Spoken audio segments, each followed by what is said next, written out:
Korean activist پانی کے ذریعے امید کے پیغامات کے علاوہ بھی بہت کچھ ان پلاسٹک کی بوتلوں میں بھیج رہے ہیں۔ دونوں کوریاز کے بارڈر کے جنوب میں یلو سی میں واقع گانگوا جزیرے سے انسانی حقوق کے ادارے چاول، ادویات، پیغامات، امریکی ڈالرز اور باہر کی دنیا کی خبروں سے بھرے یہ امدادی پیکیجز پانی کی لہروں کے حوالے کر رہے ہیں۔ ان کا کہنا ہے کہ پانی کا بہاؤ انہیں شمالی کوریا کے مغربی ساحل پر واقع گاؤں اور شہروں تک لے جائے گا۔ اگر ہم صحیح وقت اور تاریخ پر پھینکیں تو یہ 100% وہاں پہنچیں گے۔ ایک ہی دن میں یہ گروپ 500 کلو چاول اور جنوبی کوریا کی فلمز اور غیر جانبدار خبروں سے بھری 400 کمپیوٹر میموری سٹکس بھیجتے ہیں جن پر شمالی کوریا میں پابندی ہے۔ جونگ کوانگ اِل نارتھ کوریا کے وہ باغی ہیں جنہوں نے حال ہی میں صدر ٹرمپ سے ملاقات کی۔ انہوں نے صدر ٹرمپ کی اقوام متحدہ میں پچھلے سال دی گئی دھواں دھار تقریر کی کاپی بھی اس میں شامل کی ہے، جس میں انہوں نے شمالی کوریا کو اس کے جوہری عزائم سے باز رہنے اور کنگ جونگ ان کی حکومت کو ملک کی فاقہ کشی اور مظالم کا ذمہ دار ٹھہراتے ہوئے ان پر کڑی تنقید کی تھی۔ ہم انہیں یہ پیغام بھیج رہے ہیں کہ امریکی صدر آپ کے مشکل حالات سے بے خبر نہیں ہیں۔ اقوام متحدہ کے مطابق شمالی کوریا کے 40% آبادی کو بہت کم غذا ملتی ہے اور خدشہ ہے کہ پابندی پیونگ یانگ پر جوہری پروگرام سے باز رکھنے اور اس پر دباؤ بڑھانے کے ساتھ ملک میں بھوک اور افلاس بڑھا دے گی۔ اس غیر روایتی امدادی کوشش میں شامل شمالی کوریا کے باغیوں نے پیچھے رہ جانے والے ضرورت مندوں کی مدد کے لیے پیسے اکٹھے کیے ہیں اور اپنا وقت عطیہ کر رہے ہیں۔ یہ سب کرنا خاصا مشکل ہے لیکن اسے بھیجنے کے بعد مجھے فخر ہوتا ہے۔ ان کو کچھ امداد گرجا گھروں سے بھی ملتی ہے جو کمیونسٹ شمالی کوریا میں بائبل بھیجتے ہیں جہاں مذہبی تعلیمات پر سخت پابندی ہے۔ برائن پیرن کے ساتھ صبا شاہ خان، اردو VOA۔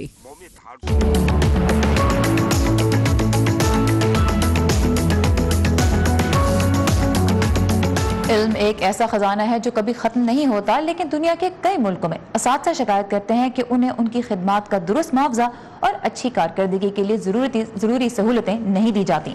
اسی مسئلے پر امریکی ریاست اوکلاہوما میں ایک ہفتے سے اسکول اساتذہ ہڑتال پر ہیں۔ یہ ٹیچر سرکاری تعلیمی اداروں کے لیے فنڈنگ میں اضافے کا مطالبہ کر رہے ہیں۔ ریاست کے اسکولز کی بڑی تعداد 2 اپریل سے بند ہے جب ہزاروں اساتذہ نے ریاستی دارالحکومت میں ایک بڑا مظاہرہ کیا تھا۔ اوکلاہوما کے گورنر نے پچھلے ماہ ہی ٹیچرز کی تنخواہوں اور تعلیم کے لیے فنڈنگ میں اضافے کا بل منظور کیا تھا، تاہم بہت سے ٹیچرز کے مطابق یہ اضافہ کافی نہیں۔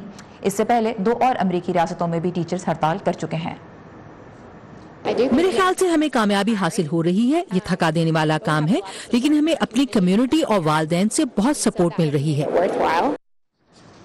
جیسا کہ ہم نے بتایا، تنخواہ اور پینشن سے متعلق مطالبات لے کر اس سے پہلے ریاست ویسٹ ورجینیا میں اساتذہ نے 9 روز تک ہڑتال کی، جبکہ کنٹاکی اور ایریزونا میں بھی اساتذہ نے بڑے مظاہرے کیے ہیں۔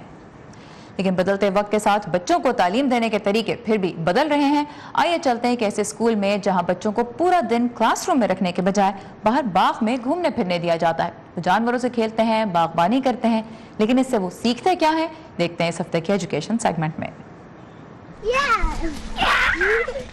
اس فارم اسکول میں بچے دوڑتے، بھاگتے، چیختے، چلاتے اور موج مستی کرتے بہت کچھ سیکھتے ہیں۔